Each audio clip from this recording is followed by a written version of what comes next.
Octane আর petrol কিন্তু আমাদের কিনতে হয় না। বর্তমানে একটা প্রশ্ন সবার মুখে মুখে, গাড়ি নিয়ে পেট্রোল পাম্পে গেলে কেন শুনতে হয় তেল নেই। সরকার বারবার বলছে আমাদের তেলের অভাব নেই, পর্যাপ্ত মজুদ আছে। তাহলে সমস্যাটা কোথায়? অনেকে মনে করেন আমাদের পেট্রোল বা অকটেল বিদেশ থেকে আমদানি করতে হয় এবং চড়া দামে কিনতে হয়। কিন্তু আসল সত্য হলো আমাদের প্রাকৃতিক গ্যাস ফিল্ডগুলো থেকে উপজাত বা বাই প্রোডাক্ট হিসেবে যে পরিমাণ পেট্রোল এবং অকটেল পাওয়া যায় তা দিয়ে আমাদের দেশীয় চাহিদা মেটানো সম্ভব।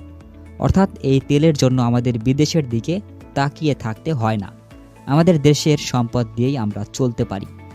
তাহলে পাম্পে গেলে কেন তেল পাওয়া যাচ্ছে না? উত্তরটা সহজ, সিন্ডিকেট। যখন তেলের সরবরাহ পর্যাপ্ত, তখনও একদল অসাধু চক্র কৃত্রিম সংকট তৈরি করে রেখেছে।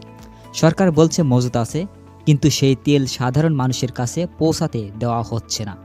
পাম্প মালিকরা বেশি লাভের আশায় অথবা দাম বাড়ার অপেক্ষায় সাধারণ মানুষকে তেল দিচ্ছে না। এটা সেফ জনগণের পকেট কাটার একটা বড় সিন্ডিকেট। আমাদের নিজেদের তেল থাকা সত্ত্বেও কেন আমাদের ভোগান্তি পোহাতে হবে? কেন সরকার এই সিন্ডিকেট ভাঙতে পারছে না? পর্যাপ্ত মজুদ থাকার পরও যারা সাধারণ মানুষকে তেল দিচ্ছে না, তাদের বিরুদ্ধে কঠোর ব্যবস্থা নেওয়া এখন সময়ের দাবি।